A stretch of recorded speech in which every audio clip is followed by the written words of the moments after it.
the daily rate on the drilling equipment. So if we're there 6 hours or 8 hours and we do 6 or 8 borings, the rate's going to be the same for the drilling equipment. So if there are tanks there, they have to be removed. that would depend on what was in them. If they were heating oil tanks, then not necessarily. If they were fuel tanks and they weren't properly closed prior to when the Department of Environmental Management started regulating the tanks, then yes, they have to be removed. So just finding those tanks. On the first phase, was there any investigating to see if I didn't have anything with that? That is part of the phase one. We checked to see if the site had any regulatory history that did not.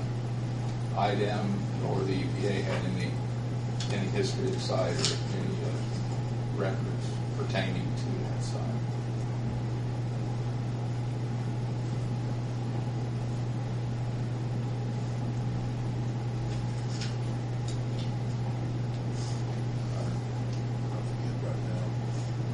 What was the cost for phase 2 and how many drills? We're saying up to 6 sampling points, up to 5 soil samples and 4 water samples. So there again, that gives us the ability to step back from a particular location and see if it's clean, but not necessarily submit all those samples for analysis and thereby incur the cost. But our total price for doing that was going to be $4,374. If you test it and it's clear, do you have bond with it or something to protect us, or insurance or something? We're insured. We have environmental, pollution liability insurance, professional liability insurance, and general liability. But what about the situation that says this, if it is found to be clean, or to the degree that it doesn't need any further action? Mm-hmm. Is there something that you can write that that IDEM will approve? I mean, if you find it clean, you still have to pass this information on, correct? Not well. Right now, there's no real indication that the site's subject to any IDEM regulations.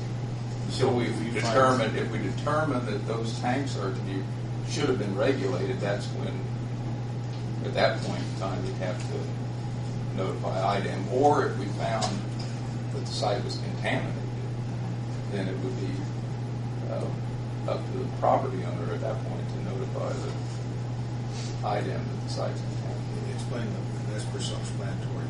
Please explain the first statement to me, that if we find out that the tanks should have been regulated, what would determine that?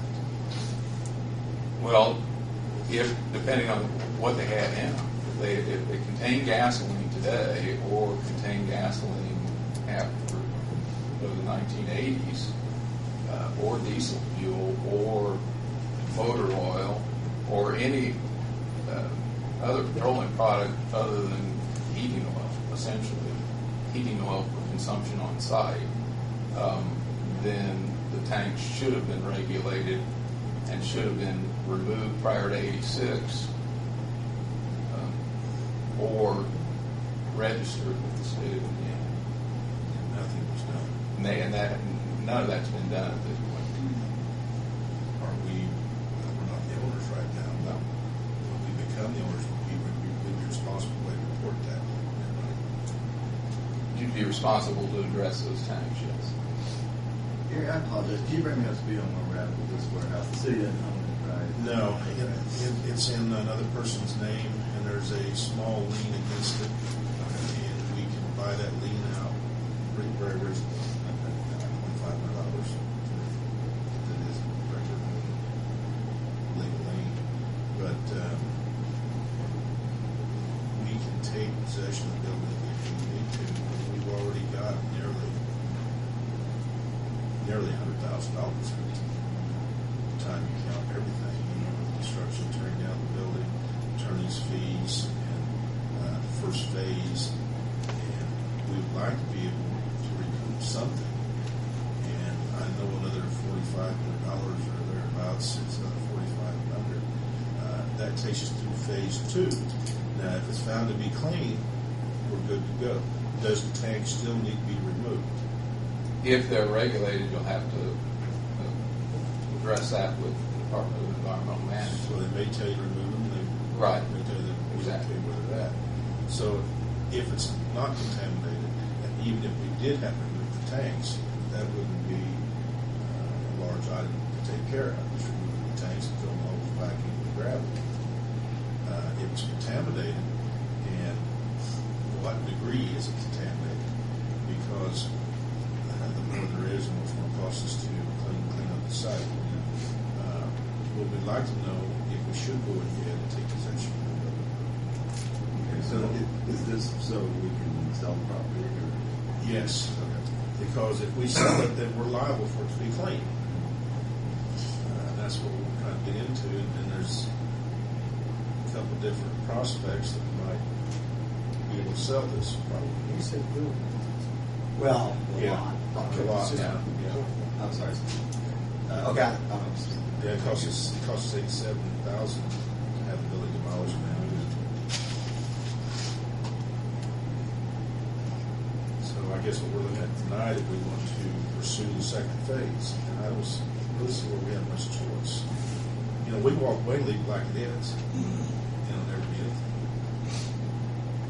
We wouldn't be able to sell it the way it is, correct? But we wouldn't want to take ownership of it without knowing to what degree of contamination there is, if there is any. There is.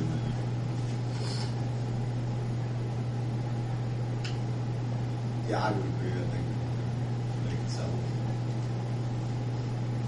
it. If phase 2 cleans us up, then there would be no more expense, right? Other than the tank, potential for having to remove the tanks. And we have anybody do that. If they're regulated, no. If they aren't regulated, yes, we have anybody do that. If they're regulated, then it has to be somebody licensed by the state of Indiana to do the work or oversee the work. We don't really think it is regulated. No information provides on Do we know if there's tanks? it. There are tanks. There are. Yeah, it's pretty obvious that there are 2 tanks. Okay. And that's by history, you went and looked at it. We didn't find anything in the history. It's just visually seeing the fill ports there and the concrete poured over the top of them. So, it's pretty obvious that they haven't been removed. But if it's clean, then we need to report the tanks so we can get them removed, correct? That'd be good, yes. We have to report that to IDEM. Right. They take some of these situations like this on a case-by-case basis as to whether or not they want to regulate these historical tanks that are, found from 20, 30 years ago. And if they don't want to regulate it, then we just dig them out. That's Fill right. the hole in. But we'd want to at least go to IDEM and ask that question. Now, phase 2 shows it is contaminated, then that's what we say how much. Exactly. Well, at that point in time, we'll, as I said, with that day's worth of probing, we'll try to step back as many times as we can if we see obvious contamination while we're there that day, so we can get some idea if it's a small problem or a large problem. And we won't necessarily be able to quantify the cost going forward, but we'll be able, at least able to say, oh, you